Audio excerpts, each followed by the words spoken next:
Good segue on things could be better. Pay close Hustle. Why China's billionaires keep disappearing. attention to these clips.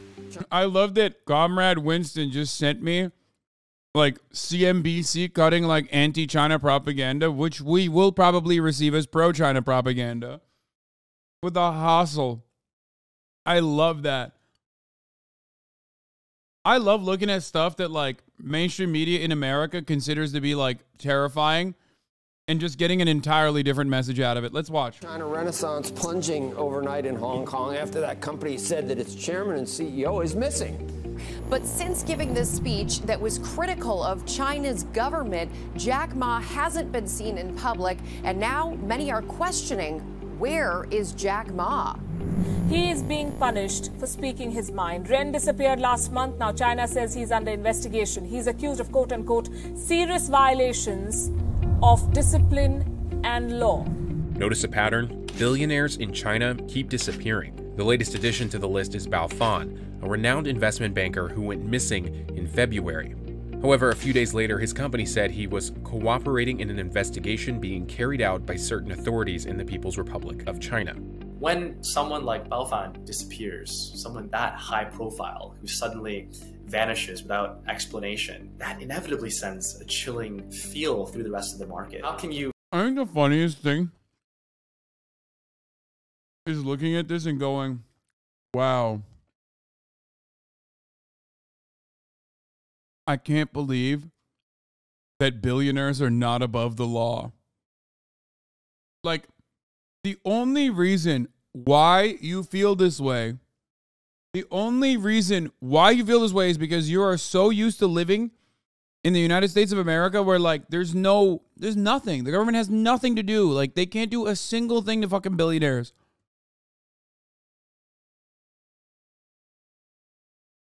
Like, how do you cut an argument to be like, dude, it's really fucked up that, like, major business owners are being held criminally liable for certain actions that they're engaging in? I know that no matter what happens, they will cut this as like, oh, their biggest crime? Speaking out against the party. But, like, no. The entire purpose is every business, including businesses in China, are engaging in illicit affairs. The Chinese government picks and chooses winners and decides who gets to continue doing illicit affairs and what kind of illicit affairs they get to keep doing. And because every business keeps doing illicit affairs, if you speak out against the Communist Party, they will come after you. Or, like, for example, when the Communist Party comes to you and says, please make a charitable donation for, and this is the word that they utilize, it's going to be lost in translation a little bit, Chinese prosperity. That's the concept. And the guy says, no. Well, guess what? Oops, sorry. We're going to conduct an investigation into, your businesses and your business practices. So that's the point. Yeah, it's a mandatory donation that is done at the behest of Chinese prosperity. Okay? That's what it's called.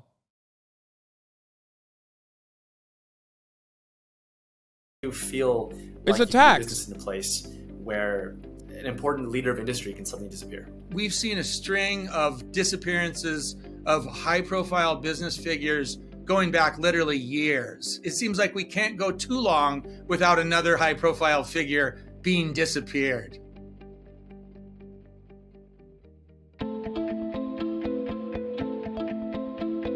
No, you're wrong about this.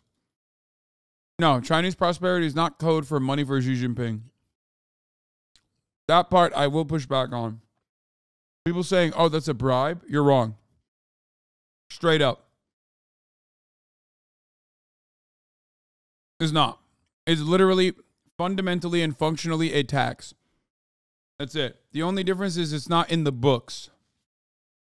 The money absolutely goes to government programs.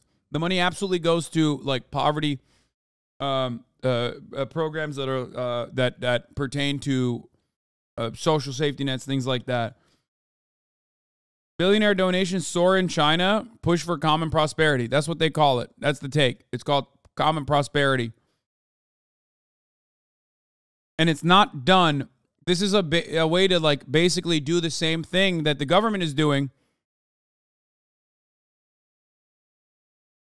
But doing it through both the government and also through government set up philanthropic organizations.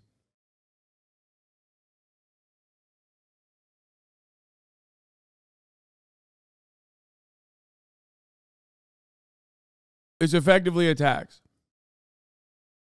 And it is absolutely done without, what do you call it? Like, it's not done at the same percentage to every single person. They just they will go after individuals regularly.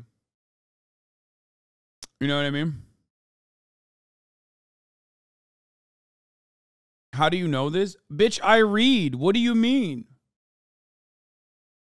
That's how I know this, because I read with my eyes. Anyway, let's continue. China has 969 billionaires. That makes it home to the highest number of billionaires by country. China, a communist country, dethroned the US, a capitalist country, from the list in 2016. Xi Jinping's nation remains poised to overtake the US as the world's largest economy. The main reason why China has so many billionaires is that in the era of opening and reform and the economic miracle that ensued over the past decades, China's market has brought great opportunities to smart entrepreneurs that really made best use of all the new fields of technology and economic engagement opening up. But not just with China's domestic market, but also, of course, internationally. For most of the 20th century, China was one of the world's poorest countries. After World War II ended, a civil war broke out between the Chinese Communist Party and the Nationalist Party, or Kuomintang. The Communist Party's victory marked the rise of Mao Zedong, who declared the creation of the People's Republic of China on October 1st, 1949. During the 1950s... And America was like, no, actually, we decided that Chiang Kai-shek had some good ideas. We decided that Taiwan is actually real China.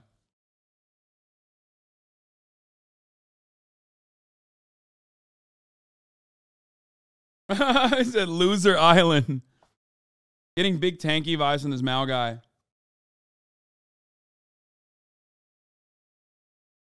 I mean, listen. America was so open about their engagements supporting the loser nationalist side.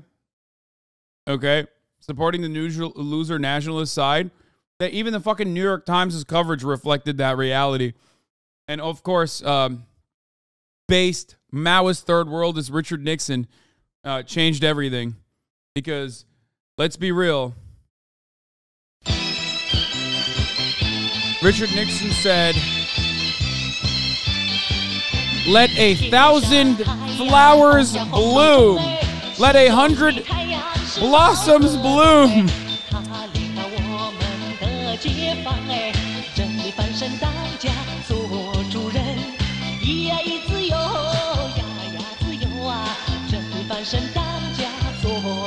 He said, let 100 schools of thought contend. Mao implemented a 5-year plan dubbed the Great Leap Forward to improve the country's economy. The key features of this plan included forced agricultural collectivization and rural industrialization. The plan backfired, triggering one of the largest famines in human history. China's fate changed after Deng Xiaoping became the de facto leader of China in 1978. Of a fresh flow. So if you look at the policies under... It's so odd that when countries don't collectivize through chattel slavery and 400 years of colonial bloodshed, they always end up having similar issues that surround, famine. It's odd. But of course, there's there's never any care or consideration for the material conditions leading up to the situation.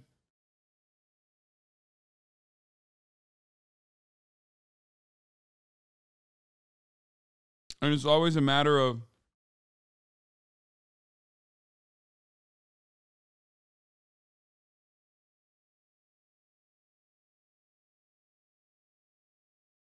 just remember, one question you should always ask people is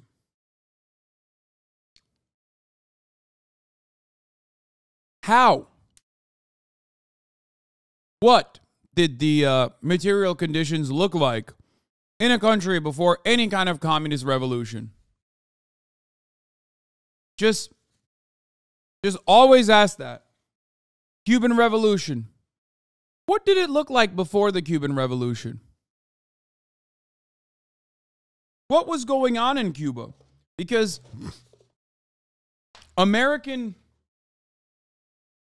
imperialist historians that want to hyper-focus on what they consider to be the failure of systems due to their own ideological lack of imagination will routinely refuse to take a look at what came before genuinely held, principled emancipation movements that, of course, some of you now know as communist revolutions, socialist revolutions. What happened? What did things look like? Did we go from having one apple to half an apple? Or did we go from having no apples to some apples? You know, what did it look like? And also, you don't need to know too much about American history to know that they will always side with the other side, the anti-communist side. And I think you guys at least know from World War II history that the anti-communist side is the nationalist side. Anyway. Under Deng Xiaoping, that was an era of kind of policy experimentation, particularly with this idea of the free market. Deng came into power after, a long period of time in China when the economy was very much state-driven. Resources were centrally allocated. But under Deng Xiaoping, there was a movement towards letting the market play a greater role in resource allocation. And this allowed entrepreneurship to flourish. It allowed China to cultivate commercial opportunities with the rest of the world, which really brought a lot of development and wealth and prosperity to the country. He famously said, let some people become rich first, and then those who become rich first would trickle down and get the rest of the Chinese people becoming rich. When President Xi came to power in 2012, he was still friendly to the entrepreneur class in China because he understood the private sector was the engine of the Chinese economy. Xi slowly started showing his true feeling toward billionaire entrepreneurs. In 2015, Guo Guangchang, who's known as China's Warren Buffett, went missing. The company later said he was assisting authorities with an investigation. According to a source, he was spirited out of that hotel. In 2017, Xiao Jianhua, a Chinese-Canadian billionaire, was abducted by Chinese security agents from Hong Kong. In 2022, he was sentenced to 13 years in prison for fraud and corruption. In 2020, billionaire real estate tycoon Ren Zhicheng disappeared after he called President Xi a clown in an essay over his handling of the pandemic. The same year, he was sentenced to 18 years in prison. What did he say? What did I miss? Wait, I don't get it. Engine of the Chinese economy. Xi slowly started showing his true feeling toward billionaire entrepreneurs. In 2015, the reason why I'm not trickle-down economics. Yeah, you want to know why trickle-down economics is real in the way that they fucking perceive it in China and it's not real in America? Because trickle-down economics in that circumstance basically implies social safety nets, okay? Yeah, it trickled down because the government handles all matter of foreign capital coming into the country and how you distribute that fucking foreign capital. That's the reason. It's not trickle-down economics. It's just central planning. There is no concept as trickle-down economics under a capitalist organization of the economy. All matter of improvements that occurred in China since Deng have come because the Chinese government has tried to evenly, as best as they can, make rural areas urbanize and modernize as big of a landmass as they possibly can. They are still authoritarian, which you should denounce more. Undemocratic, but positive motives. Hope this gets read. all governments are inherently authoritarian. All matter of governance is inherently authoritarian. It's just who gets to be on the receiving end of that authoritarianism, which you have an issue with. I am a statist.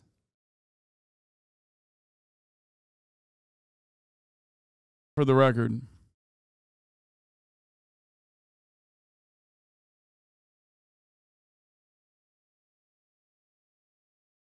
Anyway. 420 blaze it. You really don't have to defend Mao's decisions that led to the Great Leap Forward famine. No, I mean, this happened under in a similar perspective under Stalin as well. I know a lot of people will hyper-emphasize like kulaks and refusing to cooperate with the central planning authorities, but there was plenty of issues with the central planning itself, 100%. This is not like this is not me shitting on the concept in general, but yeah, no, there's definitely a lot of issues that come along with things like that. But what I mentioned as far as collectivizing over an incredibly short period of time without, without chattel slavery and monarchies behaving in an imperialist fashion, it's going to be very, very different. It's going to look very different, and it's going to have, a lot of major mistakes, like gigantic mistakes.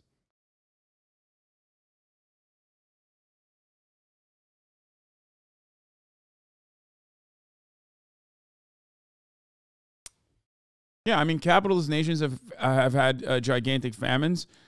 India, Ireland, millions dead in the same way, and actually, it's even worse because like India and Ireland's famines are directly caused by another nation that controls it. You know what I mean?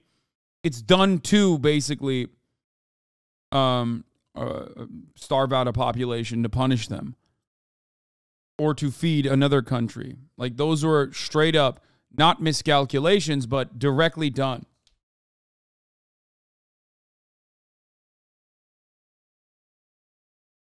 Anyway. Like, ultimately, I like, there are plenty of awful things that, for example, Stalin did, right? Like, not great. Kind of a manlet, okay? Had a lot of manlet energy, let's be real. There were plenty of cool things he did, like killing Nazis, robbing banks, and the like. And then a lot of manlet energy came afterwards. What we should do is look to these mistakes, learn from them, and craft better strategies.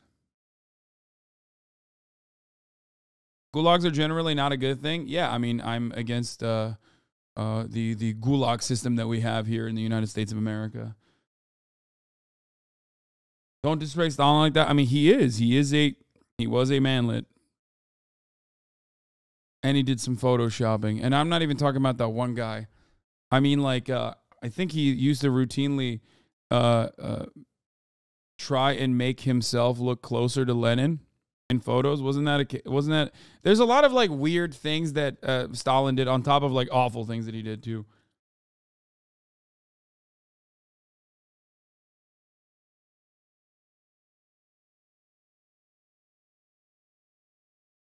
He would like cover up his blemishes.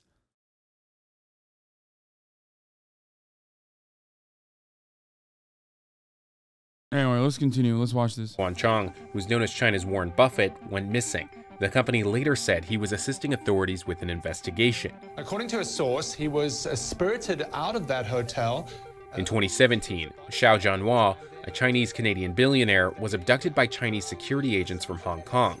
In 2022, he was sentenced to 13 years in prison for fraud and corruption. In 2020, billionaire real estate tycoon Ren Zhicheng disappeared after he called President Xi a clown in an essay over his handling of the pandemic. The same year, he was sentenced to 18 years in prison on corruption charges. Well, these are just a few well-known names on the list. One name that grabbed the world's attention was the disappearance of Jack Ma, founder of Alibaba. I mean, dude, you can't show this fucking video and be like, damn, it's really fucked up that Alibaba was disappeared. Like, are you crafting an argument on behalf of China? Like, what are you doing?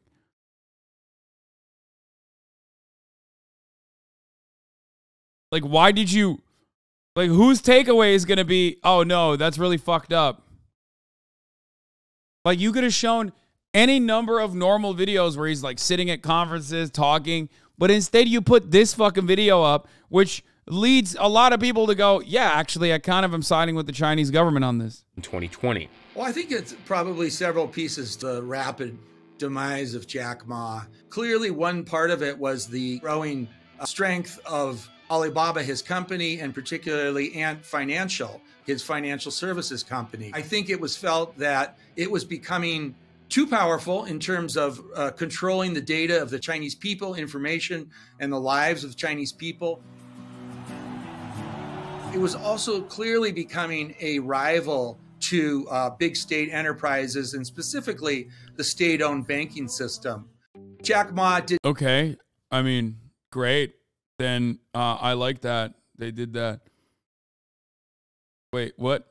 This is where I guess I deviate away from CNBC, where they're like, yeah, it's crazy. Like, this private corporation had like mass surveillance powers, and the government didn't like that because like only they should do mass surveillance. And it's like, all right, yeah. Okay. Like, why are you giving me wrong? His company was funded by the Chinese government in the first. Yeah, of course. There is no corporation that isn't like, there's a reason why every single one of these motherfuckers is in the party. Okay. They all get funding from the party. They all need that for advancement. And that there is no, it's all technically state owned. The distinction is this. America is not a real government. Okay. America is 5 companies in a trench coat. Okay. The United States of America, the government in the United States of America works at the behest of corporations. In China, corporations work at the behest of the government. That's the major difference. The final component is, or the final difference is that Chinese prosperity and that mentality, like national prosperity across the board, is what has led China to truly eviscerate extreme poverty, so much so that it has like global implications. That's it. It's literally higher levels of socialization and government control that has caused China to become what you see now, and not this like poverty-stricken, backwards third world country with natural resources ready to fucking exploit. That's it. Yeah, I'm saying the news is making it seem like free market capitalism is the reason why he was rivaling Chinese companies. Like they said, trickle-down economics liberated China. Yeah, who cares? It's fucking CNBC. Why are you getting triggered by listening to CNBC? Just your takeaway should be positive. Mine is, I watch this and I think, look how positive. Look how wonderful. Did not help things by his sometimes brash, outspoken personality. He directly criticized the state-owned banking sector. He described them as having what he called a, quote, pawn shop mentality. And yeah, except like you wouldn't exist without that. So what the fuck are you saying?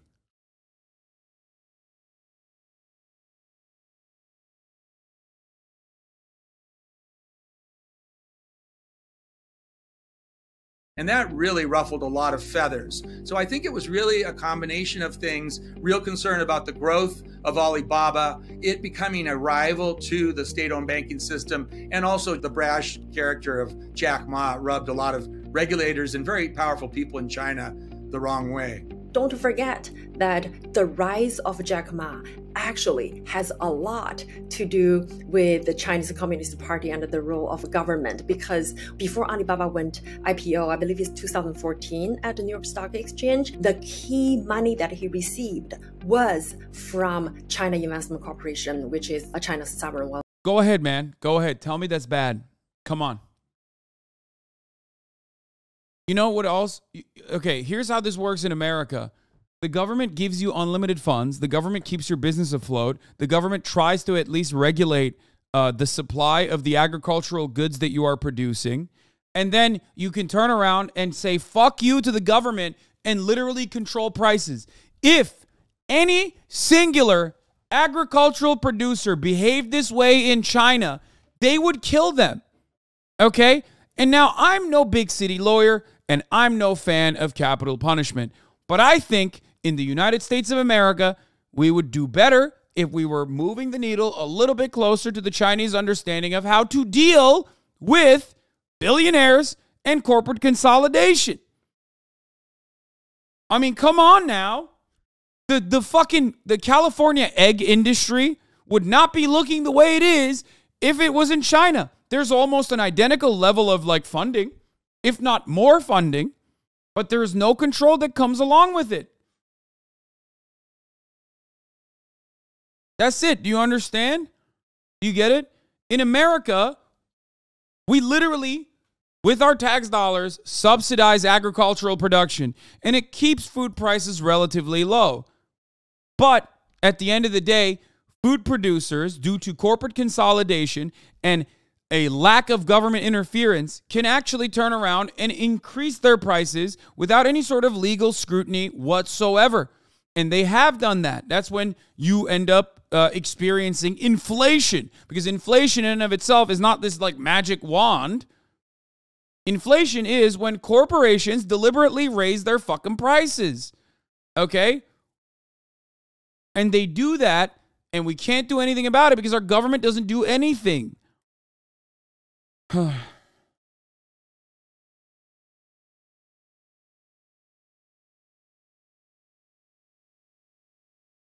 Fun. Actually, so from that perspective, the common sense is that you don't bite the hand that feed you. Ma, who's known for his grandiose public presence, has kept a low profile ever since the episode unfolded. Co-founder Jack Ma has returned to mainland China. He was recently spotted at the Yinggu School in Hangzhou, the city where Alibaba is headquartered. Most of the last year in Japan.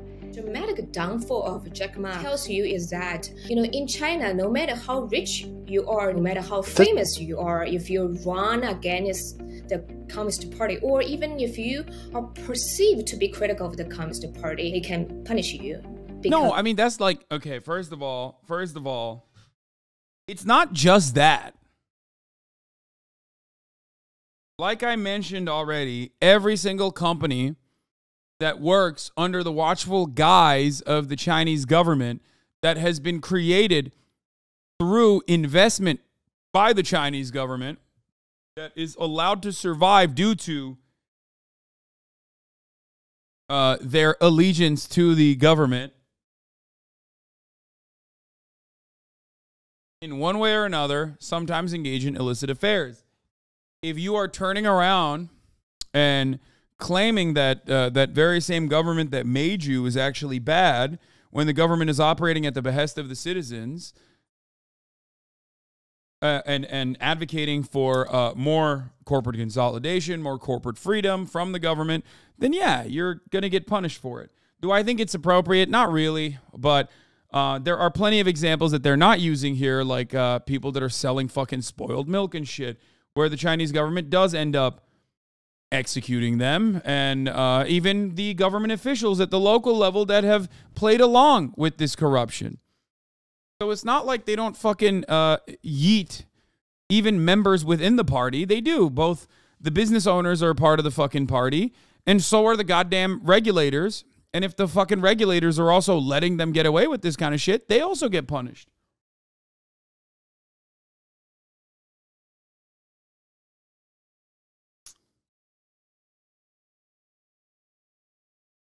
Because the country has no human rights, even for the very rich and famous. Jack Ma's episode was also the start of the so-called tech crackdown in China, where regulators targeted tech giants like Tencent, Baidu, JD.com, ByteDance, Didi, and others. China experts like Dexter Roberts, author of The Myth of Chinese Capitalism, believe the Chinese Communist Party viewed these tech giants as too powerful and influential.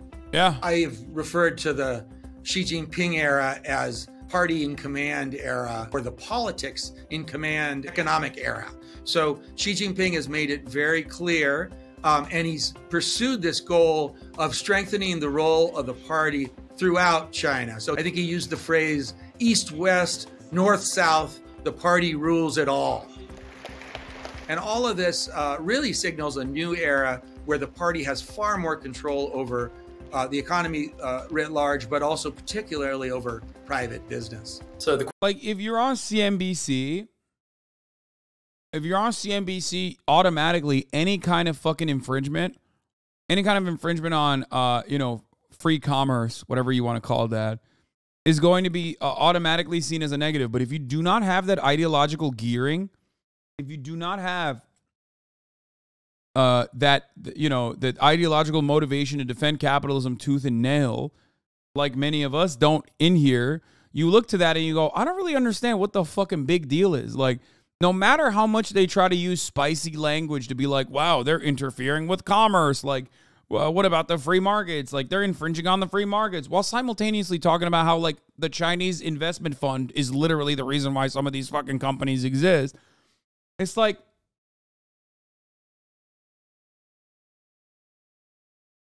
I don't know. I'm not hearing the argument that you're making, or the argument that you want me to fucking hear. The question of, should private investors be, fearful of Xi Jinping? I think everyone now is holding their breath. It's really hard to overstate the degree to which market confidence was affected by the policy developments over the past couple of years. China sometimes disappears its billionaires to send a message to industry. It might be a signal that something is coming, whether that's another industry rectification campaign or a tightening in a certain regulatory space.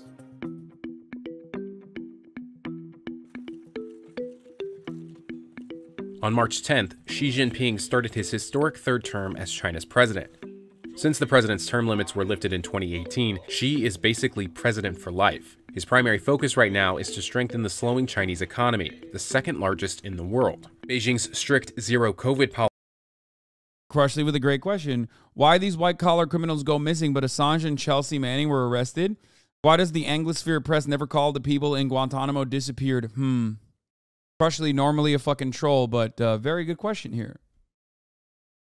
You know what I mean? This is just frothing over nothing. Chinese government has classified data and information as a resource of national importance like oil and steel. Oil and steel already under heavy state control. And now it's turn for the tech companies. It's not even that deep, to be honest. Yeah, they're enforcing regulatory control over an industry that is ballooned in China, just like it fucking ballooned in America. Americans constantly complain about big tech and disrupting big tech monopolies. But of course that never happens, right? It never happens in America. But when it happens in China, they're like, dude, what the fuck? Whoa, chill. Yeah, we just like let them do whatever the fuck they want. And then you get a 35-cent class action lawsuit award. I used to be your weirdest chatter. I am demoted to troll now. Sag? Yes. This is wrong. He's not president for life. They're elected him for another term. Plus FDR served 3 terms. No one cried, but the fascists did. Okay, Elise, we get it. You love Xi Jinping. Oh my God. Policy choked the country's financial health, slumping its economic growth to 3% in 2022 from 8.1% back in 2021. It was the second slowest year for growth since 1976. In 2020, the growth fell to 2.4%. Well, I think China's had a very rough 3 years. During the pandemic, the economy has been doing very badly. I think there's an awareness at the top of the Chinese Communist Party. They need private investors. They need foreign investors to try to rebuild the tattered Chinese economy. But I do think I think the real issue for China is that, I guess it's not even a real issue, but I guess one of the issues is that they have, I guess, too much growth and prosperity that like, they are no longer, they might no longer be seen as the manufacturing hub. Prosperity, Raffle, bro. Oh my God. You could just say anything about China and people will just believe it. No, dude, they're eating rats in China, every city. Shenzhen is like, when you go there, people are on the streets begging. They're like, we're so poor. Please, I will work for pennies. Oh, Mr. America Man, do you have blue jeans? Can I eat them? That's what they're saying on the fucking streets. Ooh, I love rats, please. That's what they're saying. Big American man, give me rat, please. I'm starving. Okay, is that good? Is that what you want to hear? China is going through its like 80s and 90s American economy phase right now with a robust middle class. The issue is that when you have when you develop economically to that degree, you have to maintain your control over manufacturing. It gets a little bit harder to justify low wages when people are like, well, you know, we're making a lot. So they will inevitably outsource their manufacturing to other countries that are poorer. I guess if there's one country though that could maintain its manufacturing hub, it would be a country like China that has a tremendous amount of control over its economy. Just kidding. I'm not even talking about China. I was actually talking about Germany. Guess what? The industrial engine that powers the entirety of the European Union is a country that has been able to maintain its manufacturing capabilities without outsourcing it. And guess what? They did a decent job with that. Okay? So we'll see how China does.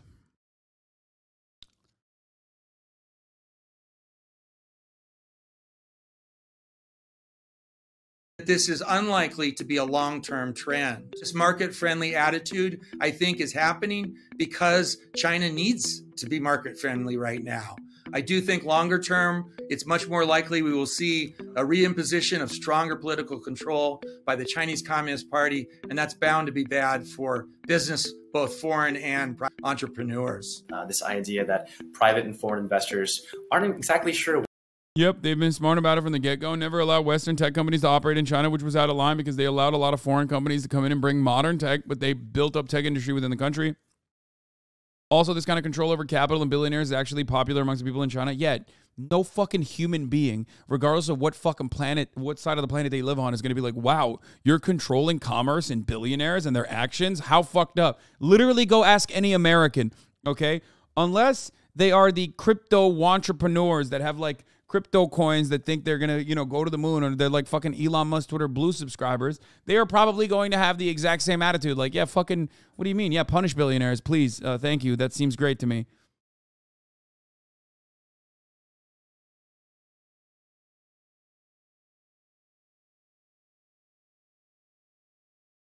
Is China even socialist? If it seems like they're state capitalists, because as I understand, the workers don't control the means of production and are still exploited by the wealthy, it's just China. It's just with China, the state has more control over its wealthy. Yes, with China, it is considered to be a transitional socialist state, okay? Socialism with Chinese characteristics. Socialism with Chinese characteristics that pertain to the current material conditions or the material conditions in China at the time and contemporary material conditions now. That's it.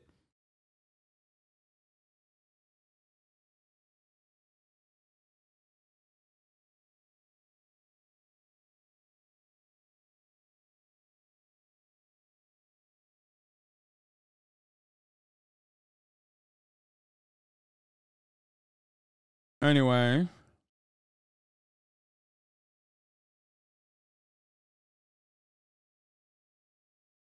Wait, what the fuck?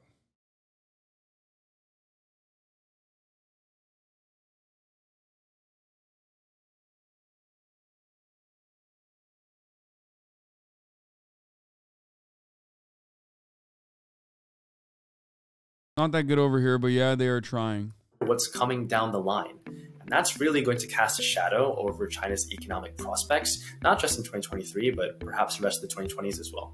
Xi Jinping clearly intends to stay around for a very long time. He sees himself as the uncontested ruler of China. Anyone who challenges his power or the party's power is going to be in his crosshairs. And unfortunately, that's what a number of private entrepreneurs have experienced recently, as we've seen with the disappearance of Baofan and others. I think this trend is going to continue. The Chinese Communist Party overall is going to be more and more repressive over the Chinese society, and Xi Jinping is going to have more and more power within the Chinese Communist Party. The series of disappearances of high-profile billionaires in China is really a stark reminder that this is a fundamentally different political system, and that rule of law, despite the fact that the Chinese government regularly says it has established though in China, just really means something different there.